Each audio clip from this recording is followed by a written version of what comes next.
这个女孩是个尸鬼，她正在害死村子里的所有人。寺庙的少主持明明知道，却选择任由尸鬼作乱。安森家的最后一人德次郎先生也被人送进了医院，他和杰子婆婆一样，都梦到了奈绪。明显奈绪找完婆婆，又来找公公了。尾崎想让德次郎入院治疗，但对方却非常坚定地表示自己要照顾佛龙，不让任何人管他，简直就像是机械重复着背书的话。应该是奈绪教他这么说的。之前尾崎去另一户人家看诊的时候，对方也是坚决不肯去医院。尸鬼为了不让医院插手，也是煞费苦心。尾崎的母亲突然来敲门，说他的妻子公子突然晕倒在房间里了。尾崎跑过去一看，公子的脖子上赫然有着2个牙印，明显已经失血过多到晚期了。尾崎马上让母亲去通知护士，他就说妻子这2天安分的有些古怪，尸鬼也对他们视而不见。原来是尾崎的大门早就为他们敞开了。寺庙的主持，也就是市井的父亲，在得知德次郎生病后，非要拖着病体前去探望。因为安森是管理村里布施者的家族之一，怎么劝都不听，爬都要爬着过去。市井只好给尾崎打去电话，但德次郎不肯住院，现在应该已经到家了。自从尾崎去挖坟后，2人就再也没联系过，他们之间似乎有了条奇妙的沟壑。市井似乎有什么话想要和尾崎说，但到最后也只是问候了一下公子。夏夜梦到自己奔跑在通往村外那条公路上，一直跑，路却始终没有尽头。失血过多已经让他的4肢失去了知觉。小车又出现在了窗外，夏夜让他动作快点，他的父亲可能回来探望他。虽然他也很想过去，但是已经动不了了。小车推开窗户跳了进来。事已至此，夏夜依旧期待小车能改变心意和他一起逃走，但最终小车只是对他说了一声对不起。夏夜就知道他这一生都逃不出这个村子了。冰凉的泪水滴在他的脸上，小车露出獠牙咬住了他的脖子。第2天，杰成醒来，到处找不到妻子的踪迹。小周留下一封信后，选择了离开。他看到夏野死了，他对这个村子以及杰成都受够了。杰成人都傻了，他打开了夏野的房门，夏野安静地躺在床上，早已没了呼吸。妻子出走，儿子去世，杰成彻底崩溃了。或许是因为村里死的人越来越多，村子里新开了一家殡仪馆和诊所。市井带着父亲到安德森家探望德次郎先生，说探望还真是探望，住持就一言不发地盯着德次郎看，2人谁都没有说话，像是为了诀别而见的最后一面。回去路上，主持问市井，杰斯和安森是不是也有同样的症状？这种状况是不是在村子里蔓延了？市井以为父亲知道些什么，但直到回家，父亲都一言不发。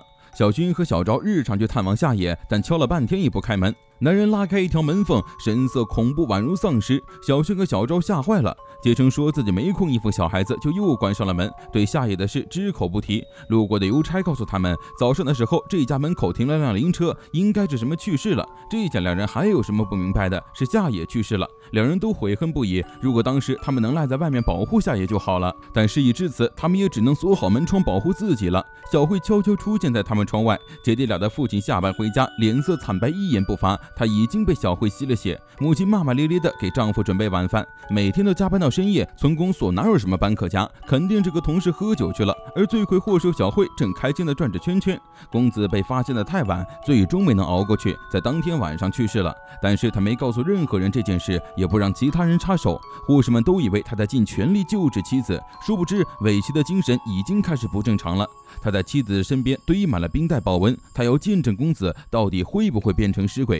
深夜，酒馆的儿子赌因为在家里抽烟，被亲爹一巴掌打出了家门。而就在这时，穿着清凉的同夫妇人妖娆地走了过来，想要和他谈谈心。色心大起的赌二话不说答应了让对方进门。护士从此来上班时忧心忡忡，他的同事小雪昨天下班后就没有回家，从此很担心。他将这件事告诉了尾崎，但尾崎现在不管是精神还是肉体都濒临崩溃，他经常出现幻觉，看到妻子的尸体腐烂，对小雪的失踪只是冷漠地说了一句是吗就不管了。从此更难过了，大家都是同事，怎么能表现得如此冷漠呢？安森家打来电话，德次郎去世了。大家都明白，就算是尾崎也已经撑不下去了。市井和父亲商量着葬礼的事，主持让他帮忙寄信到同夫家。难道主持已经知道了同夫家是一切的罪魁祸首？小薰在睡觉时突然惊醒，窗外传来了说话的声音。小薰一下就认出了窗外的人是小慧。小慧幸灾乐祸地说着，他的父亲已经死了。小薰吓坏了，大叫着叫来了小昭。姐弟俩跑下楼推开父母的房门，父亲不在，他们惊慌失措地在家里到处寻找，最终在客厅发现了已经倒下的父亲。母亲一时也无法判断丈夫是不是真的死了，见他身边有江流诊所的名片，就试着打电话过去，想让医生来看看。结果电话刚挂断，医生就出现在他家门口，亲切地问他们自己能不能进屋。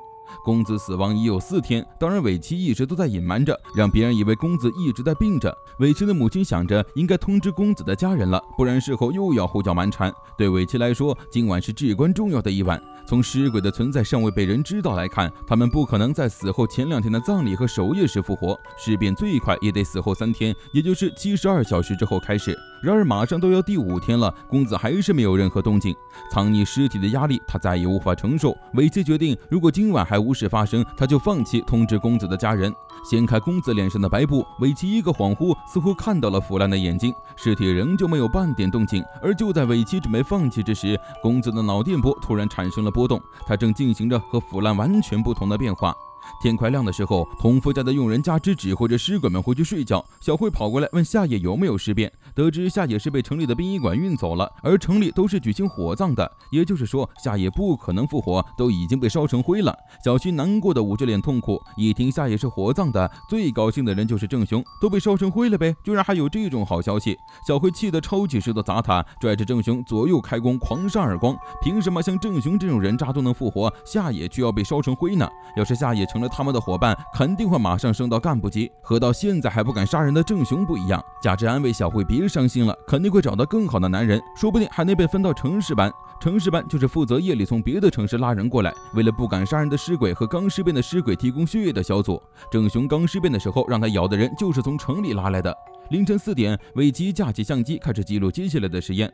公子在之前4天确定死亡，死因是数次出血，但在昨晚7点，脑电波出现微弱反应，翻开眼皮发现角膜透明，死后僵硬完全消失，脑电波开始频繁跳动。5点过后尸斑消失，皮肤重现透明感。6点之后出现瞳孔反射反应，而被阳光照射到的皮肤开始大面积腐烂。尾崎急忙将公子转移到灰暗的手术室，而见不到阳光的时候，溃烂又快速的痊愈了。尾崎和护士长打去了电话，告诉他今天休诊，公子病危，他要陪妻子最后一程。